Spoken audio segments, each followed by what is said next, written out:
welcome back to another episode of the Seric Show. My name is Spencer Van Winters. I'm the reason Dustin Bufflin retired from the NHL. Oh man, why? What happened? For reasons unforetold, but that's it. That'll come out in a later article. So, anyways, Oh, how are you doing, man?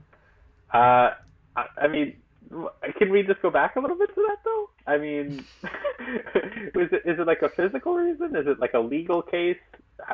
How? I can't comment. Okay, can I you just can't. can you just describe your relationship with Mr. Bufflin? Exotic. Okay, that's more than I want to know. And I'm Eric, and I never thought that it'd be so simple, but I found a way. I found a way. I never thought that it'd be so simple. Okay, very nice, Jake and Josh. Okay, anyways, today we have a very special episode, only because we have actually filmed this episode already. Due to technical difficulties, our entire footage for everything we are about to do, has disappeared. So, for the time being, we are starting again, and it'll be completely different from the last time we did it because of you'll see as we go along. But Eric, would you like to introduce this topic once again? Well, yes, I'd first like to say we're not pointing fingers at whose computer had the technical difficulties.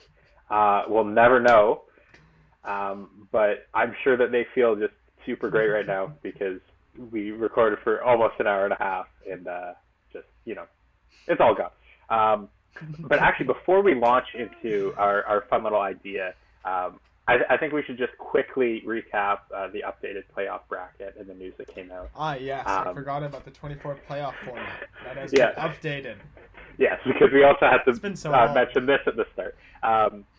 So just to quickly summarize, essentially after the 16 teams have their play-in series that are best of five, and the top four teams in each conference have their round robin to determine seeding, with the ties broken by points percentage already up till now. So like Boston is number one ranked, so they win any tie.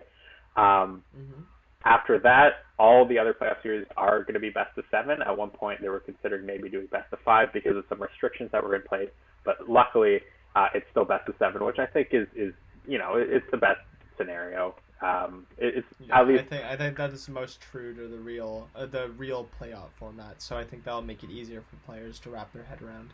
yeah, well said. Exactly that. It's true to the normal playoff format. But the very interesting piece of information that came out of this was that they'll be reseeding after every round of the playoffs.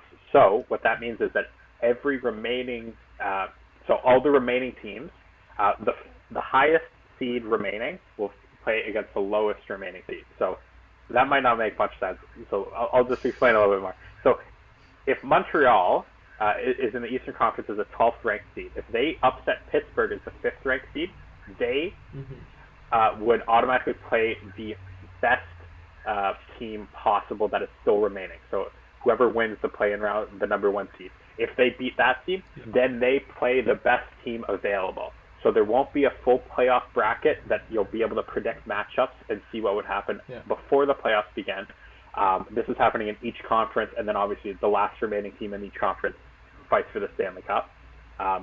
So it can lead to unpredictable matchups. You don't know which team you're going to play next, and it's going to be hard for fans to kind of predict exactly what the playoffs are going to look like because matchups will differ based on who's winning all the different series.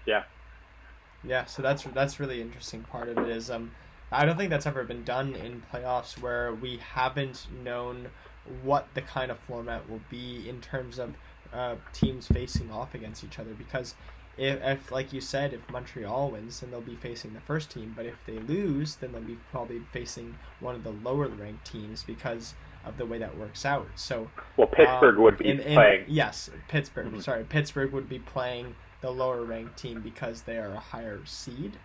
Is that what it is? It's more of a way to even everything out for the teams that shouldn't really be there. The teams that are the lower ranked seeds are facing off against the higher ranked teams, like what everyone wants. I think the general consensus is from the public that we want to go back to the first versus eighth, and so on and so forth. That kind of model for the playoffs, and this kind of attempts to look at that kind of in terms of the lower ranked teams are facing off against the higher ranked teams to make it more even for those teams that deserve to be in the first ranked teams. They kind of get a reward for being first place instead of just being first place and being able to have for a home ice advantage. This is actually an advantage because it's a better team versus a worse team instead of two evenly matched teams facing off against each other, which is what it usually is during the playoffs. So. Mm-hmm. Yeah, and I think it's just exciting because it's a little bit different. Hasn't been done before. The one other idea that I don't think they ever really took seriously, but as someone who kind of liked chaos, I was a fan of it, was the option that the highest ranked team remaining would be able to pick their opponent. Just because I think that like the story of having to call out the next team you're going to fight is pretty amazing. That'd be really interesting. Yeah, that'd because be really fun. It could technically give an advantage if teams get to select an opponent they're suited for, but also that's like great bulletin board material for the other team. Really get a kick in their ass, saying, "Oh yeah, these guys think you're an easy out. Go prove them wrong." Mm-hmm. Exactly. Yeah, that's really interesting. So, anyways, moving on from that, we will be going into the main point of this episode, which is the playoffs PAL draft, which is something Eric and I have invented. Eric, would you like to explain more into that? Yeah, I will say that we've adapted it based on an article from The Athletic written by the amazing Down Goes Brown. If you have an opportunity to get The Athletic, all of his stuff is hilarious. He's such a great writer. Amazing writer. Great writer. Yeah, really just combines comedy and hockey together in a way that no one else does. So highly recommend him.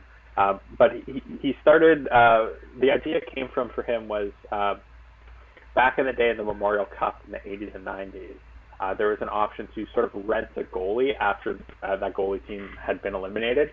And the famous story was Mike Vernon, who went on to have a great career with Calgary and everything, refused to get loaned and play for a team coached by Daryl Sutter because they kept trying to injure him essentially in the playoff series before that.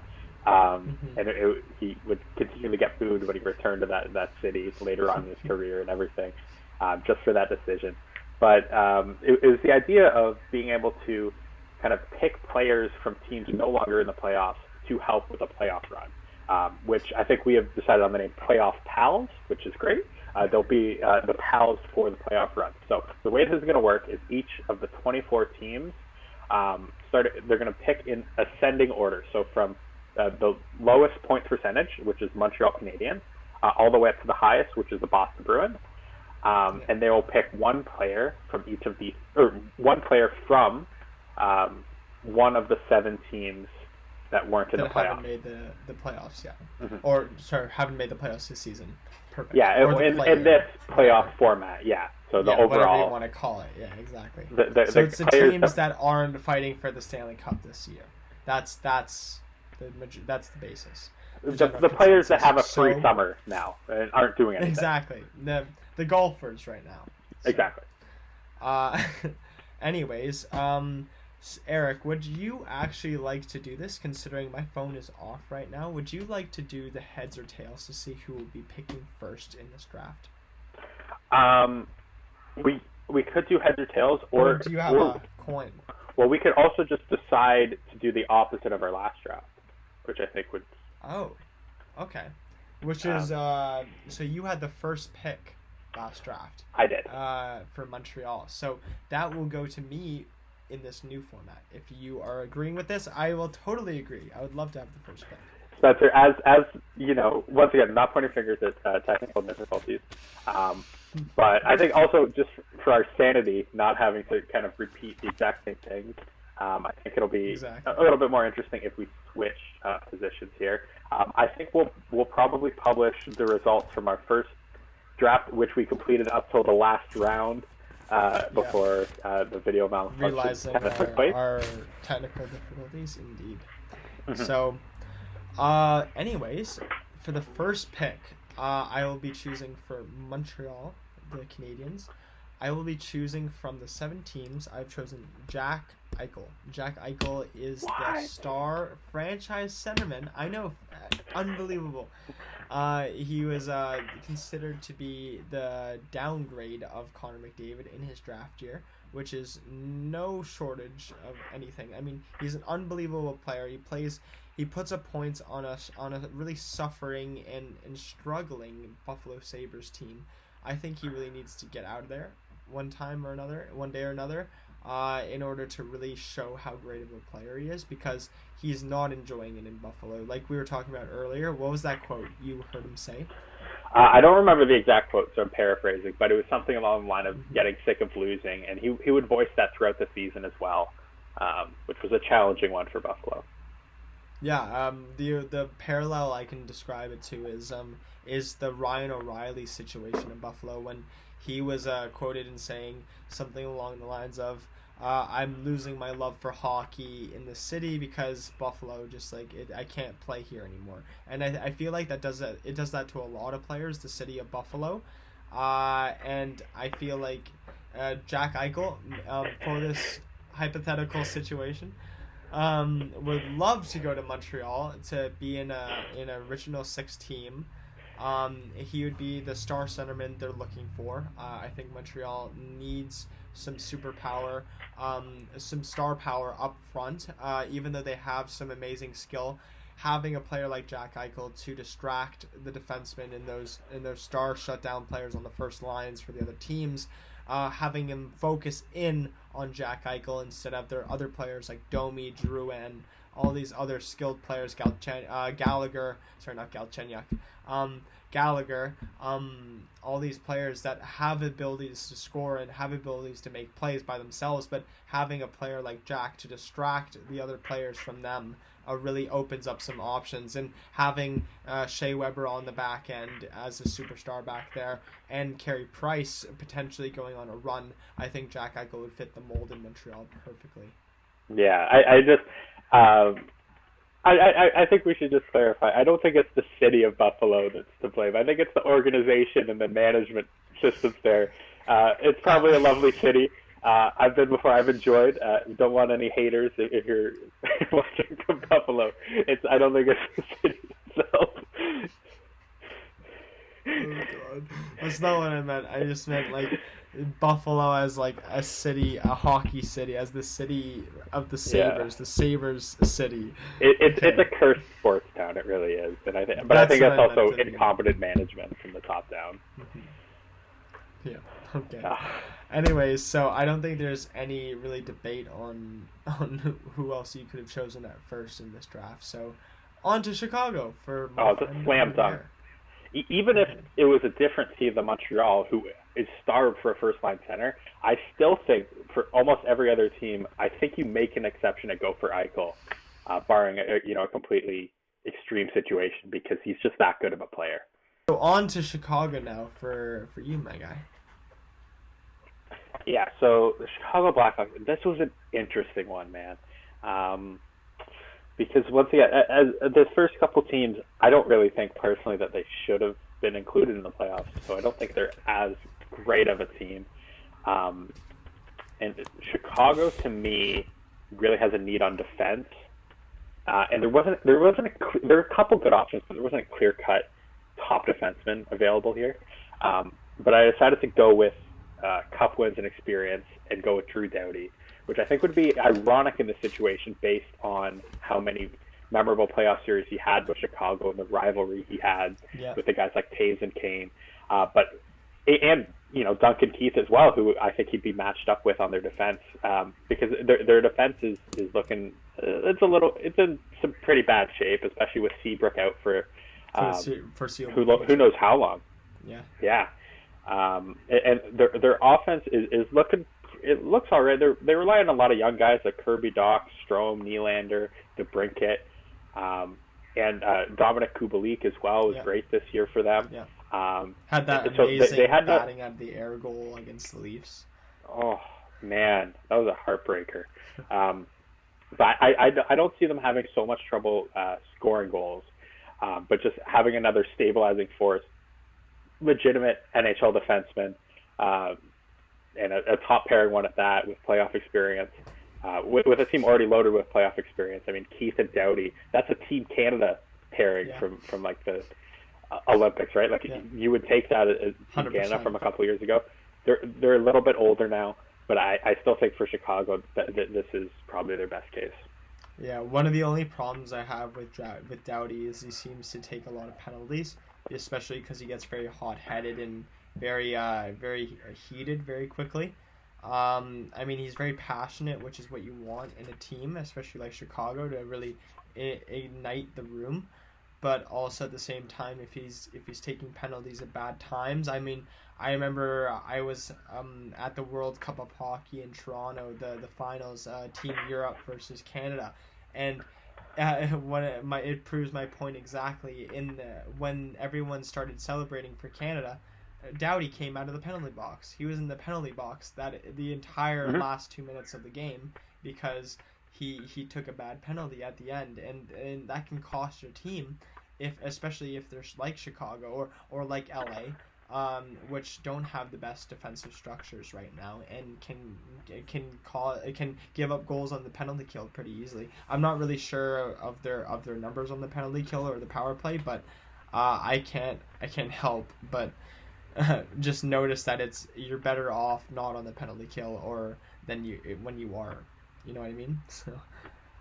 Yeah, I think so. But I mean, Canada did score the winning goal when he was in the box, and it was set up by Jonathan Taves. Yeah. So I like to think that good karma continues with that. I think that's also that's a very specific situation, and there are other cup finals where he wasn't taking penalties. So well, I mean, you can pick and choose kind of sample size, but I don't see his discipline as a huge issue. I mean, you look at the way he treats Tkachuk. If one player treats Doughty like Tkachuk did in that series, then he's going berserk and he's taking penalties and he's going in for hits where he doesn't need to be. I mean, he's a very hot-headed player. I've never seen a player see red as much as him, other than Nazem Kadri. Nazem Kadri is the only other player really that looks at a player and just doesn't see anything but that and just goes crazy. I think his discipline's a problem, but we can agree to disagree. Yeah, I think we will, because Doughty, when Kadri sees red, he gets suspensions in playoff series. Doughty, throughout that whole thing, he wasn't picking up suspensions or many bad penalties. And in fact, in further games against Calgary, his play was actually elevated. Okay. I remember scored the winning goal in overtime in Calgary, and scored another goal another time. Off the top of my head. So I think that really plays into actually being able to tap into some emotion, which he hasn't really been able to do on some bad Kings teams these past couple of years. Okay. I think that was just more of an outlet for him. Fair enough. Okay. Anyways, with my third pick, I will be picking for the Arizona Coyotes. I have chosen Anze Kopitar for this team. I think having a solid, experienced, no less, 2 Stanley Cup winning centerman, one of the best Selke candidates every single year. Unbelievable two-way forward, can put up goals. He can shoot the puck very well. He's very skilled. He's a leader in the dressing room. I think he'd be perfect for a younger team like Arizona, an unexperienced team like Arizona, really. So. Mm-hmm. No, that's a great pick, and that's why it was tough for me to pass on Kopitar. I just thought the need for Chicago was so great on defense, and Kopitar would fit with Arizona really well. Mm-hmm. Playing that two-way game that they love, while also adding a scoring touch. So, yep, exactly. Great pick. Perfect. Okay, Minnesota for you. Minnesota for me. Who I'm interested with who you pick here. Yeah, it's interesting because our entire last draft, I did not select a goaltender, but I am going to select a goaltender here. I'm going to take John Gibson from the Minnesota Wild. Devin Dubnyk, up and down year.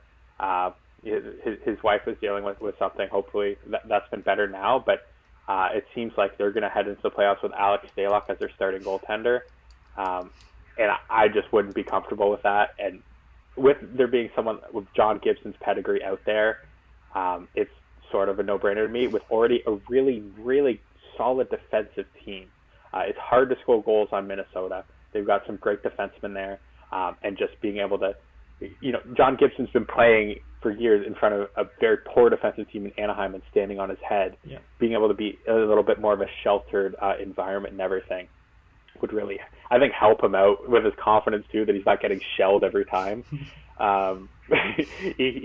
got a little bit of support from a team that cares, defensively responsible, all the way through their forwards too. I mean, Mikko Koivu, very good defensive forward. Stahl, Luke Connon, Joel Eriksson, Axe, like all their forwards are, also defensive-oriented. Defensive-minded, yeah. 100%. So I think Gibson would be a dramatic upgrade there. And even though goalies can be kind of sketchy to predict, I think this is such a massive upgrade in skill level that, to me, I think it's worth it, even with some really good players still available. 100%. John Gibson would be perfect for Minnesota. I originally, in my first draft, didn't pick him there. I picked someone else because I was under the impression Dubnyk was still in net for them.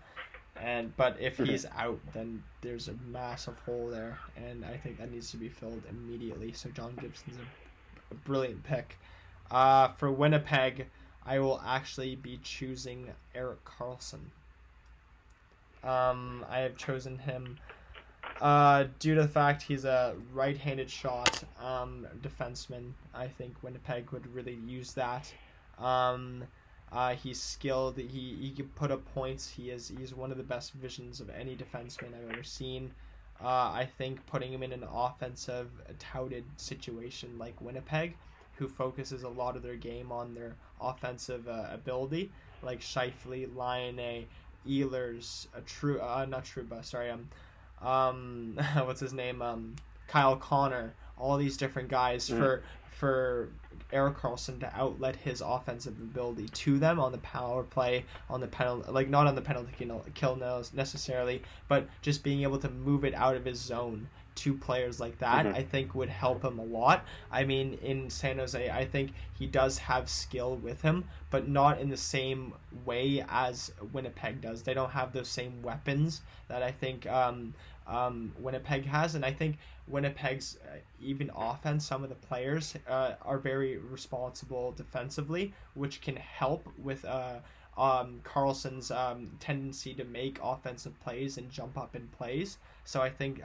like Scheifele sits back. He's very good at being a defensive player. Brian Little is still very good.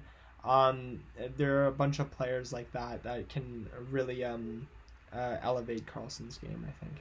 And they have Hellebuck in net, so they don't need an upgrade there. No, I think it's very similar to Doughty in that, with such a high pedigree of player, you're just hoping even if it's 80% of their peak performance, then it's an amazing upgrade and a huge help for your team in the situation. So 100%. So yeah. So for the New York Rangers, there are a couple different directions to go on this one, other than goaltenders, because their goaltenders, they have three solid ones. Yeah. Was thinking of potentially taking another centerman to kind of slot Ryan Strome down in the lineup, but I think their biggest area of weakness is on their left side defensively. They can score a lot, but just having another person to eat up minutes and not be Mark Stahl or Brendan Smith or Ryan Lindgren, who's a good young player, but he shouldn't be playing top 4 minutes on a playoff team.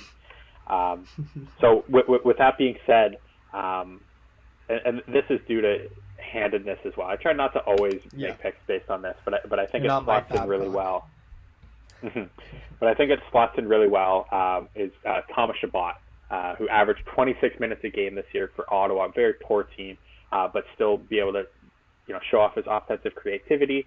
I see him playing with Trouba on the top pair that can eat up a lot of minutes, freeing up some great time for D'Angelo and Fox to unleash their offensive abilities as well on a little bit lighter competition.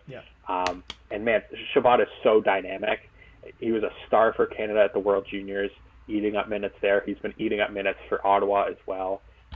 Just his creativity, his great skating ability, and having his vision link up with someone like Panarin and Zibanejad, I think is a very dangerous combination. Oh, yeah. And he's just unlocked. He's just scratching the ceiling. Being able to play meaningful games as well, it might even take him to another level we haven't seen yet. Yeah, no, I could definitely see Thomas Chabot really succeeding in New York. I mean, he's one of those players that like sneakily put up a lot of minutes. Like, you don't think so because he's so young that Ottawa would put him in a situation like that, but he really has been thrust into the top pairing defenseman, and he has shown why he's been able to handle that and deal with all of that. He's an unbelievable player. He's very skilled. He knows how to skate very well. He's one of the best skaters I think I've seen out of a defenseman in a while. I think he reminds me of Jake Gardiner with his skating a little bit. His ability to just really rush up the ice and almost like a winger. But he has a lot more defensive prowess than Gardner did. I'm just saying, but anyways, yeah. So that's the New York Rangers. I think they look really well with Chabot. Calgary was really hard for me because I was deciding between a defenseman or a forward. I think because John Gibson is gone, that's the only other place I would have put him is Calgary or Carolina. Those teams really could use goaltending. But since John Gibson is gone, I will go with Brent Burns to Calgary. I think that would be a very solid fit, a right-handed defenseman. To go with Mark Giordano on that top pairing, I think would be unbelievable. I think they have David Riddick, if he could play really well, is a good goalie. They have Cam Talbot as their backup, who isn't very good, but who knows, maybe he turns into Edmonton Oilers that got like playoff Cam Talbot of years ago, if need be. But I think Calgary could really benefit from Burns' style of play, his hard hitting. They're not a small team, but Brent Burns adds size and some grit and some experience in the playoffs. I mean, the Sharks have been known to make the playoffs year after year after year after year, except for this year, of course. But and he has that ability to know what comes in the playoffs. So I think Brent Burns would be perfect. Yeah, and for seeing, I mean, that pair of Giordano and Burns together is I mean, that's a pretty terrifying sight to see if you're gonna, try to score past them or try to defend against them. Two very good offensive defensemen as well. And yeah, I mean, just unlocking waves of the Calgary offense. I think they're pretty balanced overall. And just adding another weapon at the back end is pretty dangerous. Yeah, especially if you can add another body to get in front of David Riddick. That big body blocks a lot of pucks. Okay. But the thing about these drafts though is it really hurts to be like excited to take a player, think they're a great fit, and then they get taken right before, because I was so ready to pick Brent Burns for Florida. Yeah. Adding that right shot defenseman solidify their top four. I was going to say that their forwards are good enough; they can score a lot still, help solidify their D. But with there being such an elite forward still available, I do still have to go offensively, even though I think their defense could use an upgrade. When Logan Couture is still available right now, and you're looking and your second line center is Eric Holla, you run and get Logan Couture right away. I mean, proven playoff performer. He had 14 goals in only 3 rounds last year because they didn't even make the Cup Finals. Yeah. But he was a Conn Smythe candidate without playing any games in the Stanley Cup Finals. He put them on his back. He's now the captain on San Jose, and had to endure like a really up and down year. But man, he's got great offensive talent, and with the other weapons on Florida, that's such a dangerous combination, and someone who really knows what it's like to play in the playoffs and win in the playoffs. For a team in Florida that really doesn't have much experience at all, especially their top players. They haven't really been there. So adding Couture, I think, would be, just amazing boon for the Panthers. I couldn't agree more. Speaking of players that you take and then you really want to take and then the person takes it right before, I was gonna pick Logan Couture for Nashville, but unfortunately you have taken him, so you've gotten your revenge, sir. I'm torn here actually. I'm going for an offense. For a forward. Sorry, for an offense. For a forward. And it's between Tomas Hertl and Dylan Larkin. I think they could really use a centerman. Though both those players can play center. I think Tomas Hertl would be the better fit, so I'm going to go with Tomas Hertl to the Nashville Predators. I think he's a more developed center than Larkin in terms of defensively. I think Larkin would put up more points, but I think they have Ryan Johansson, they have Forsberg, they have all those skilled players, and I think Larkin would fit in well there, but Tomas Hertl even more, considering his size and I think he would just fit Nashville's presence a little bit more.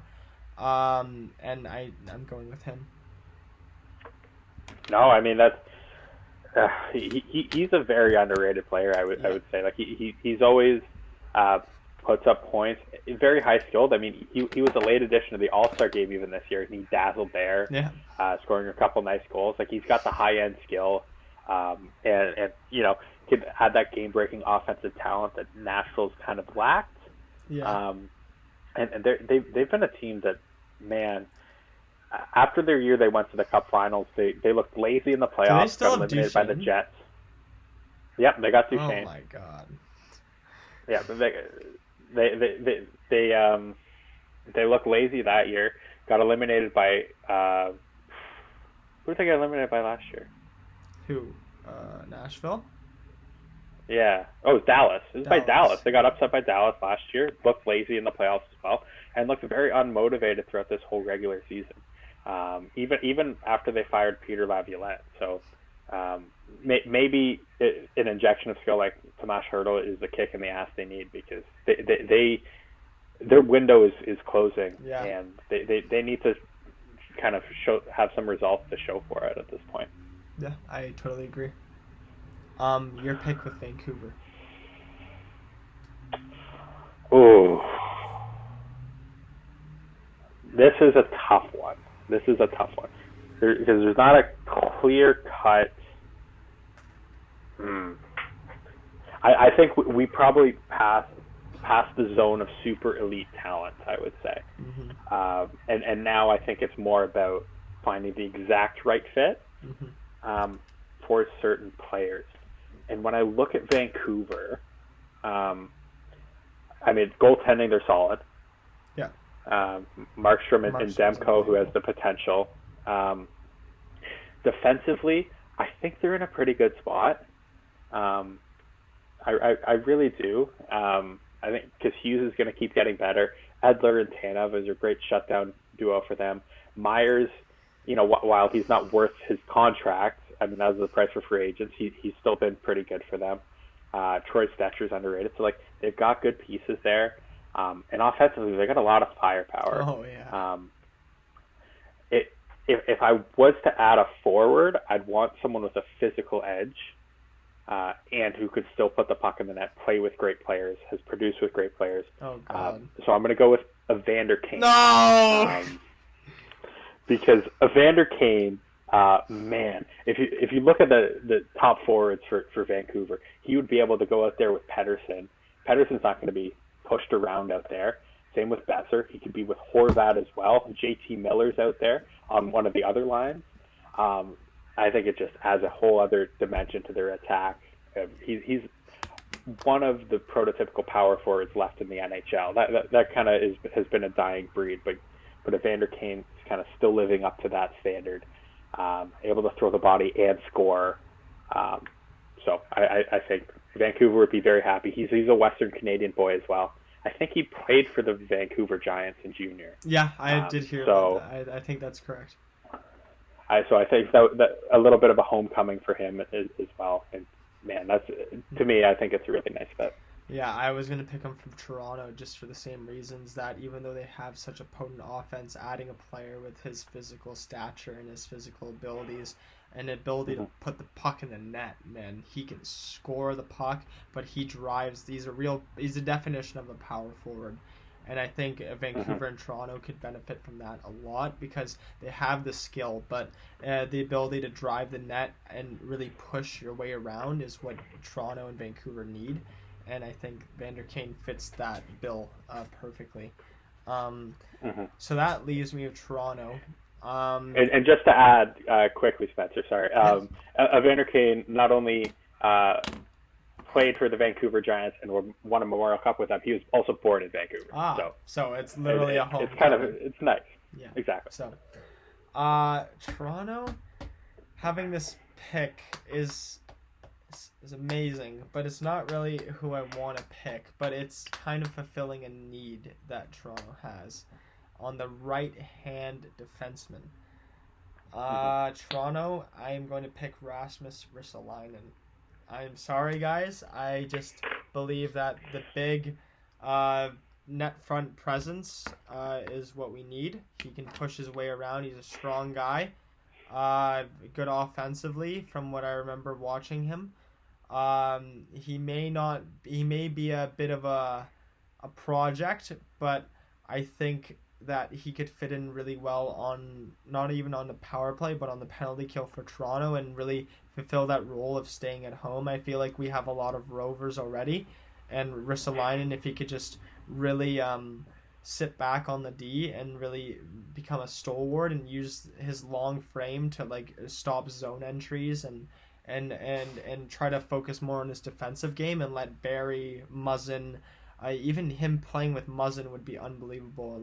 Or him with Riley and then have Barrie and Muzzin again or something like that. Let Barrie and Riley do all the offensive work and you and Muzzin really hold on the defense there. So I feel like he'd be a good fit if he could change his game.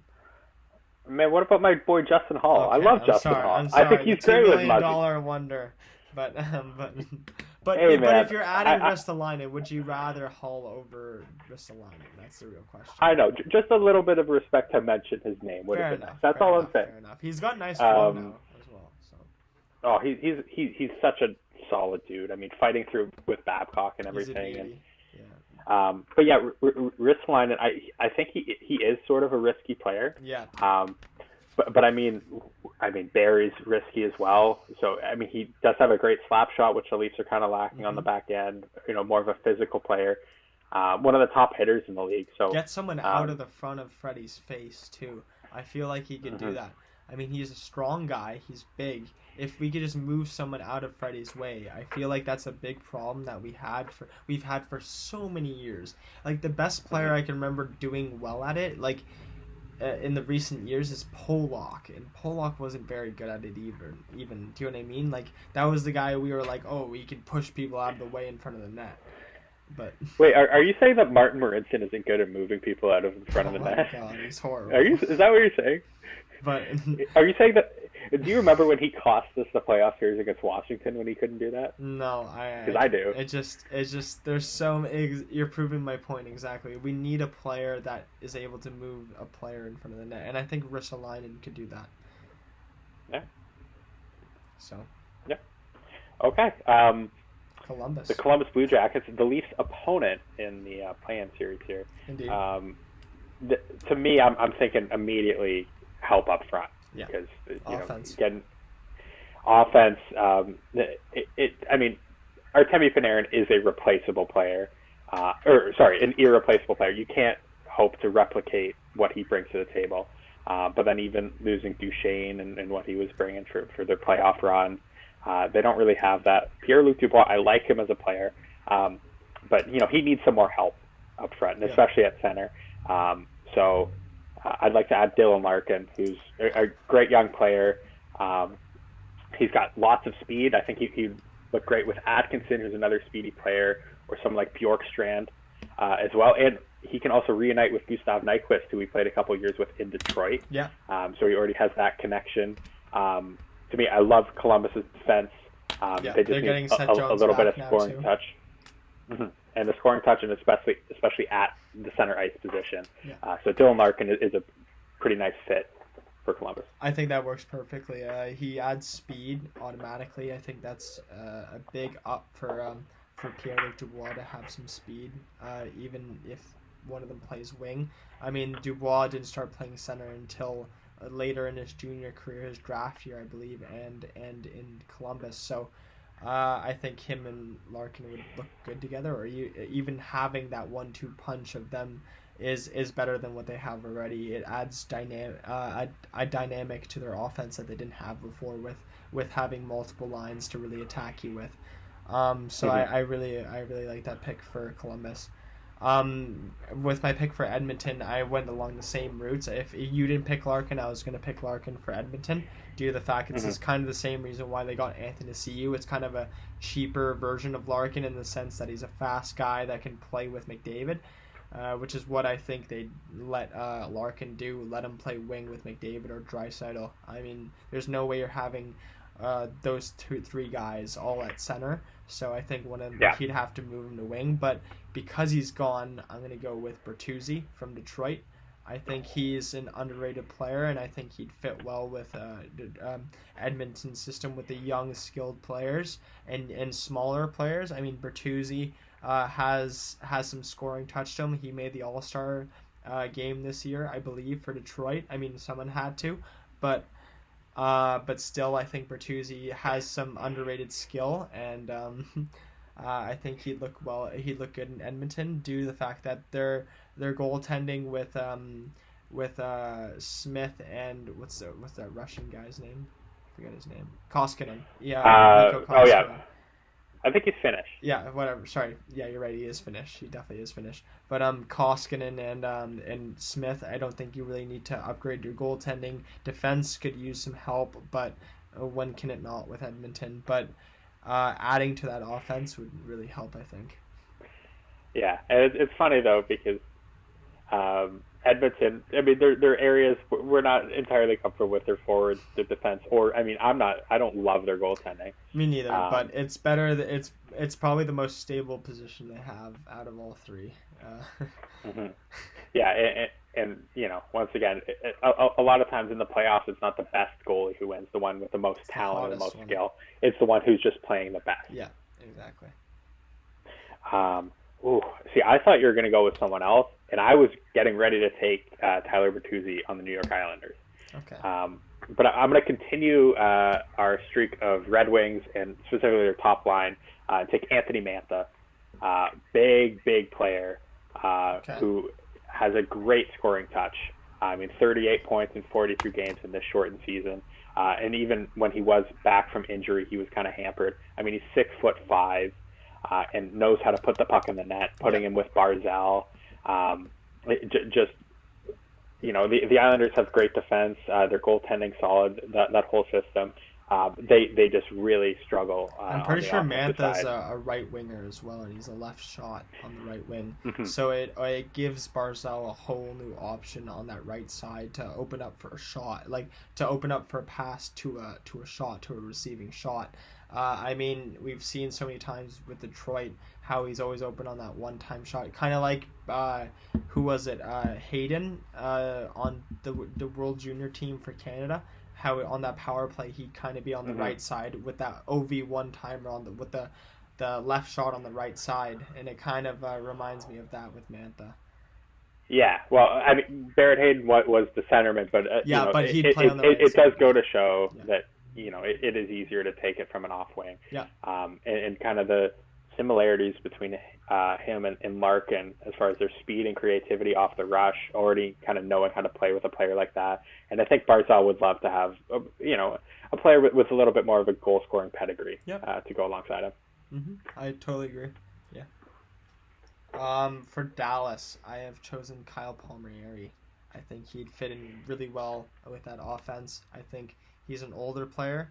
He's got some experience in the league. I think he'd work well with the older core of Dallas. I'm pretty sure it's pretty old now, with Pavelski, Perry, Ben. Sagan's pretty young still, but you got older guys there, and that's the point, is Palmieri would be able to put up points. He's put up points for New Jersey, who haven't been the best at all this season, and that's impressive in itself. I'm pretty sure he's their leading scorer, or point getter throughout the season. Mm-hmm.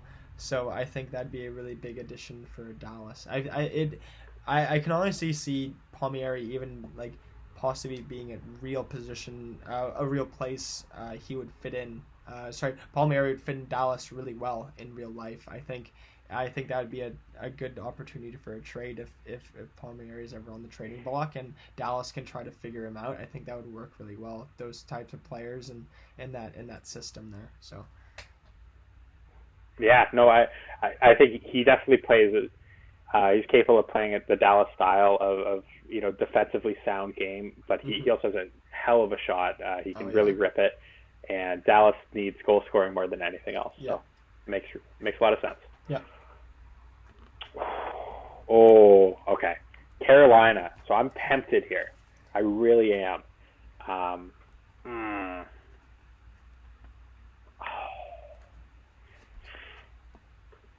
I think I gotta go goalie, right? I mean, what else do you go with here? Because think of the scenario of Jeff Skinner coming back to Carolina and playing on this team. Like, that's just such a fairy tale ending. It's just hilarious in my mind. That's you're saying exactly what inspired my next pick. So. But man, I have to go with a goalie. I'm going to take Mackenzie Blackwood because I do not I love James Reimer as a player, but I wouldn't be comfortable having our playoff chances resting on him. I 100% even if Carolina is a good enough team in front of a Zamboni driver, I honestly think that Carolina is a well-built team. Like, they could use maybe a little bit more goal scoring, but they have young guys that are great, and they play a great playoff style, got great defensive, and a lot of defensive talent they haven't even gotten to see yet. Like Votman was injured when they got him in the trade. Brady Shea was just starting to figure out how to play there, and that was all without Dougie Hamilton. Yeah. So a healthy defensive core for Carolina is going to be ridiculously stacked. Yeah, and I think Blackwood on any other team besides New Jersey, like I've always said this, I think he'd on a defensively sound team like Carolina is perfectly matched for him. I think with less shots, less being peppered, I think he'd work really well.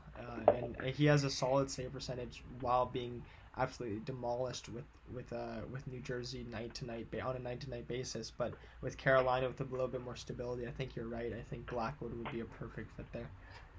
Mm-hmm. And it's also his stats are a little bit leading because even though he is a .915 on the season, which is like very solid, that's with a horrible start to the season. In the second half, he was a top 5 goalie, I think, in the NHL with the way he was playing amazingly. So if he's able to turn on that mode, Carolina would I think definitely enjoy the potential of having a goalie like that as well.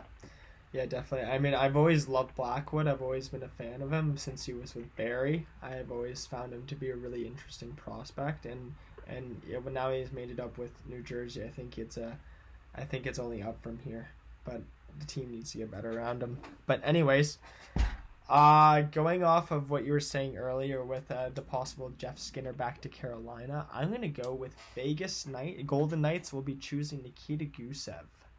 I think it'd be really funny to see that rejuvenation, the try again. Let's do this again. You know what I mean? And we didn't really get to play for them, I don't think, but no, he didn't. But so let's see if this works out now. And Gusev, I think, is not only just for the funny factor of he actually was a member of Vegas, never actually playing for them, but for the fact that he's actually a very skilled player who can score some points. He put up some points on New Jersey, but I think he's a centerman, right?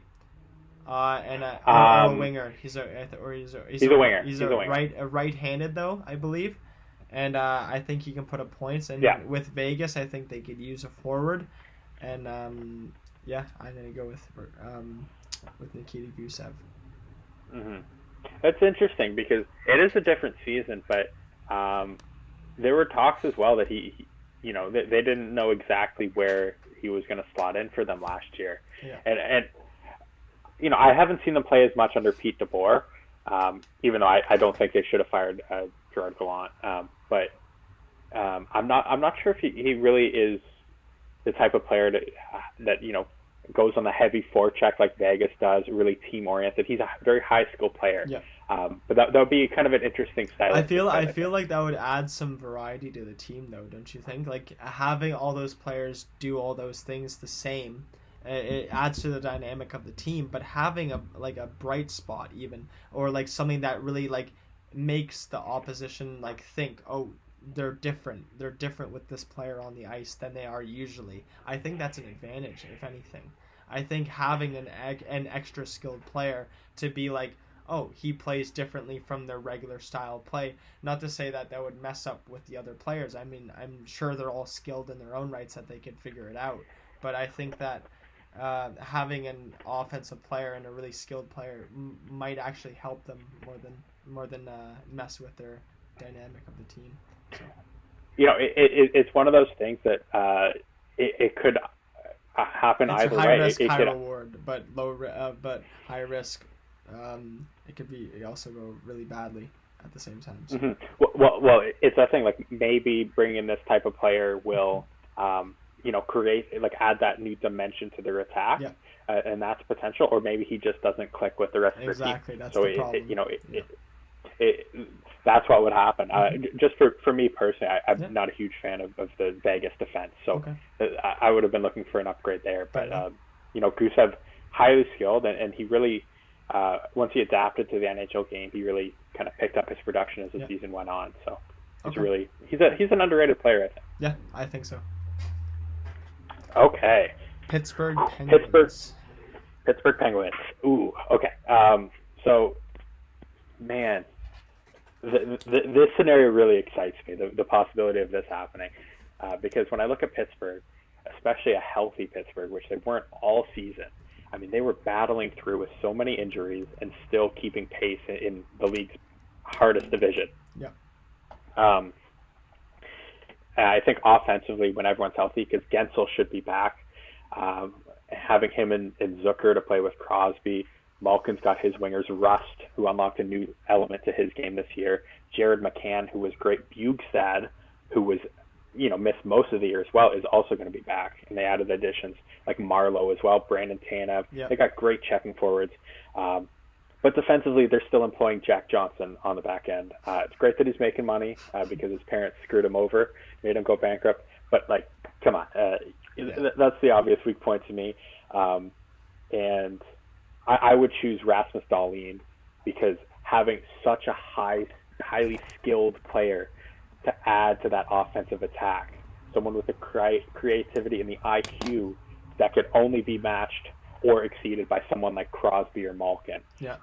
And being able to, work in that system. He won't have to be a top pairing defense because Dumoulin is a solid defensive defenseman who plays with Letang. He won't have to be thrust into top minutes. But, man, he could really make an impact on that team, on that left side defense, and I think that would really help solidify Pittsburgh as a top contender. Yeah, I could not agree more. I think that would really add to their back end and really help in a lot of ways. Philly, I'm very torn, actually, between two people on the same team. Ricard Raquel and Ryan Getzlaf.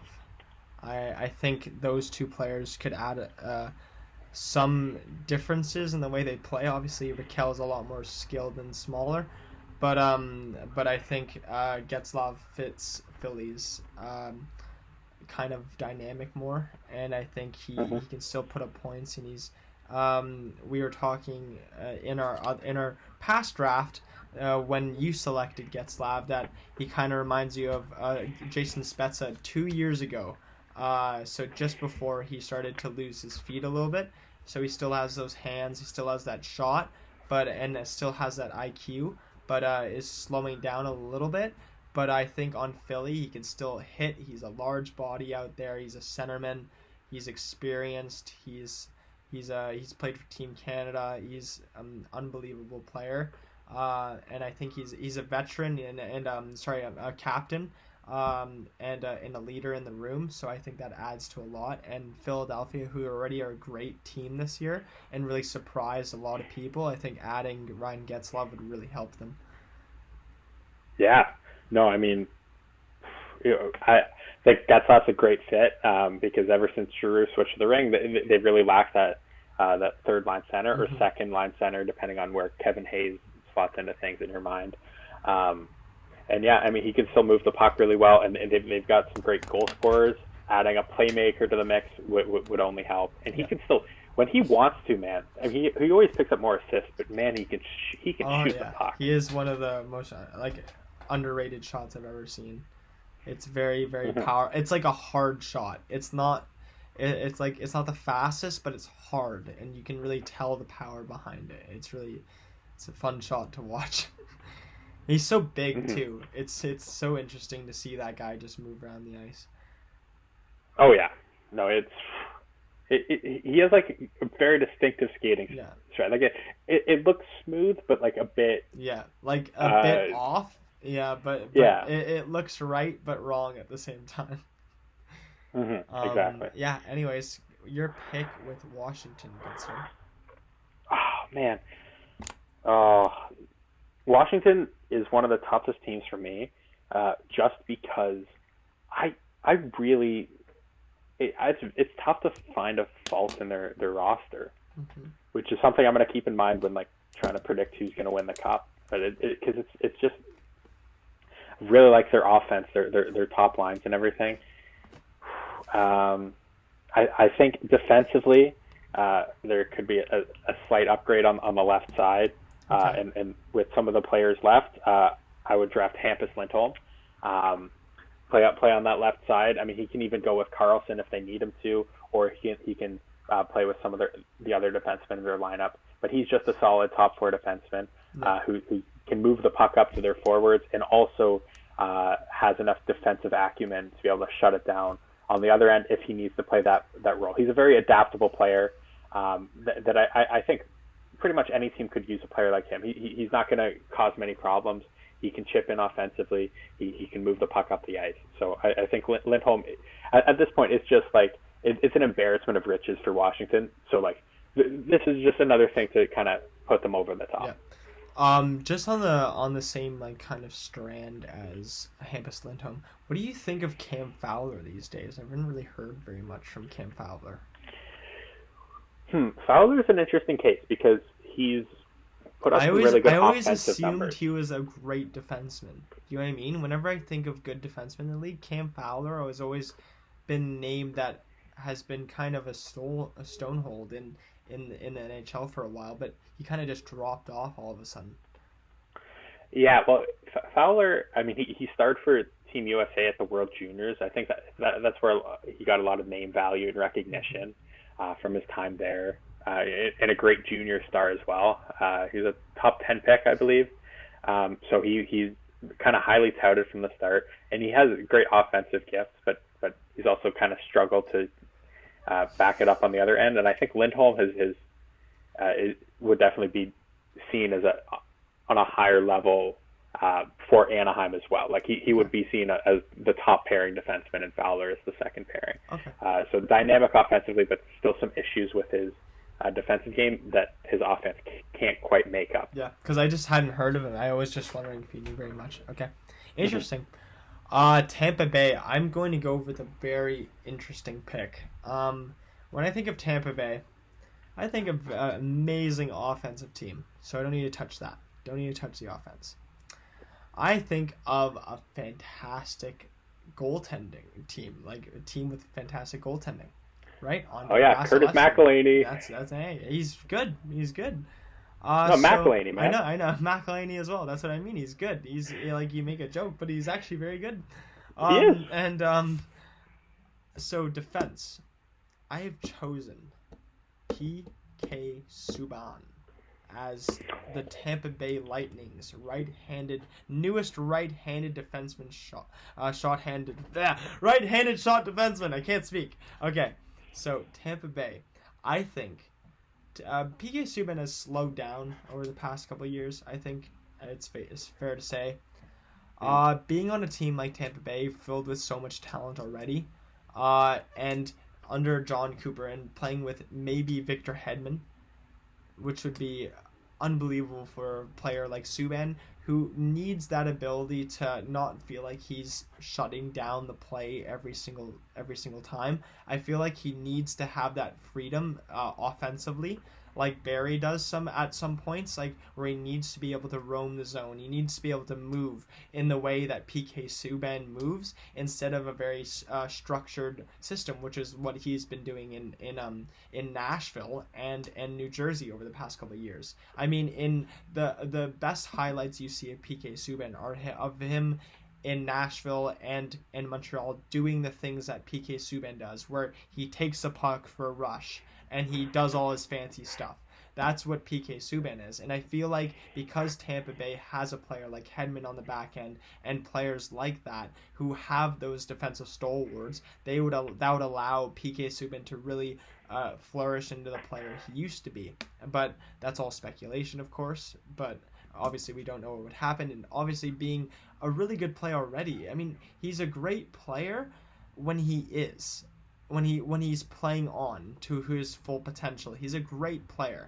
So playing in Tampa Bay with that confidence of being on the potentially one of the best teams in history, I feel like would help PK Subban in performance. I mean, playing for the playoffs as well for the Stanley Cup for a team as good as Tampa Bay, I think would even would increase PK Subban's motivation to do even better.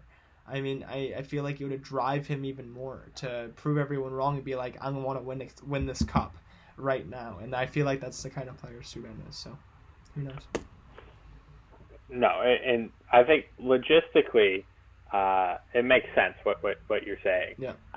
Stats wise, there are question marks just based on his especially his play this season. And just because, other players like Carlson didn't have the greatest season, Doughty didn't have the greatest season, but I think Subban's was such a dramatic drop off, and when you take last season was disappointing too. Mm-hmm. It's for him, I think you're right. This could be the time he's always thrived when his team has the spotlight on and when the pressure's on. Mm-hmm. And he could be the element that puts Tampa Bay over the top, but he also might be too high risk of a move for a Tampa team that probably thinks that this is their time and is ready to really take. You're right. Fair enough. Yeah. Mm-hmm. All right. Now I've got the Colorado Avalanche, and I still have not decided who I'm going to choose. Okay.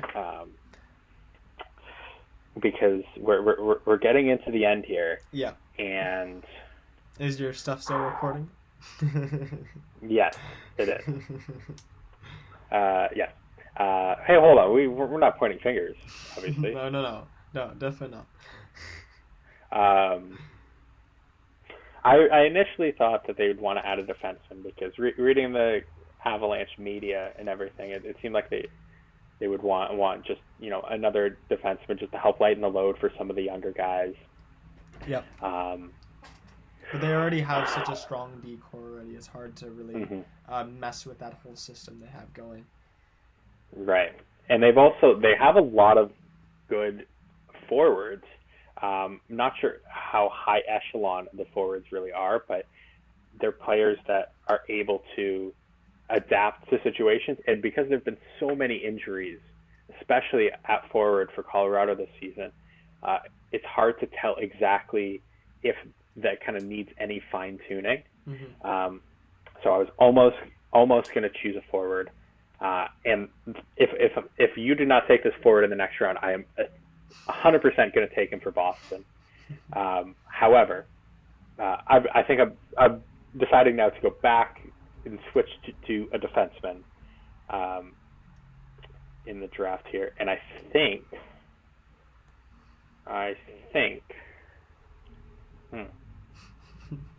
Spencer, what do you think? What do I think? What do you think about the Colorado Avalanche as I'm trying to make a selection here? I would go with goaltending, to to be honest. In our last draft, I actually went with a goaltender in order to make up for the fact that I think it's Francouz is untested in the playoffs, even though he has a .923 save percentage, and Grubauer isn't a shot in for the starting position either. I think because you have that discrepancy and that unknown factor of whether Grubauer will come back strong or will he get injured because he's thrusted back right away when he needs time to really figure things out. Will Francouz falter under the pressure of, like, even though there are no fans, it's still pressure as a player. I mean, you still get nervous. So I would go with the goaltender, but because I think their defense you don't want to mess with. It's young, but it's also very good, and it's found its way this year. Its forwards are full of talent, and I think you could add there, if anywhere. But yeah, it would either be offense or goaltending for me. Okay, great. So I'm going to take a defenseman. Just because, especially on the left side, Ryan Graves, Sam Girard, Ian Cole's good. Yeah. But the first two are young and just getting a more dependable force back there. Graves is unbelievable to me. Mm-hmm. Right, and Zadorov is also, I think he plays the right side, but there can be any combination. Yeah. I think what they need, they have a lot of great young guys, but just an injection of some young talent or some veteran presence and prowess. Great defensive player, Marc-Edouard Vlasic of San Jose Sharks, sort of struggled, especially offensively in recent years. Okay. But he knows how to shut down. He knows how to play in the playoffs, and that brings something especially to their defense that they do not have, and that's really important. Vlasic pickle. Yeah, the Vlasic pickle. I think he would just help kind of bring the young guys along as well. As you know, once again, salary caps wouldn't be played because this isn't a real situation. Yeah. So I'm going with Marc-Edouard Vlasic after a lot of consideration. Okay, that I would be very happy with Colorado having them on the third pairing or even the second pairing. I don't think he's a first pairing defenseman on that team, but I think adding to the depth there on the left hand side is definitely a strength that Colorado could add to you. Mm-hmm. No, he doesn't need to be, or they could even. If something happens, he could play with Makar, free Graves up for a little easier competition, which he can dominate or something. Fair. Okay.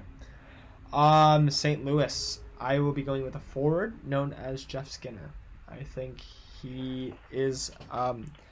He put up 40 goals last season for the Buffalo Sabres. I mean, he had a very slow season this year, but that doesn't take away from all of his prior seasons of showing skill. And I think being put on the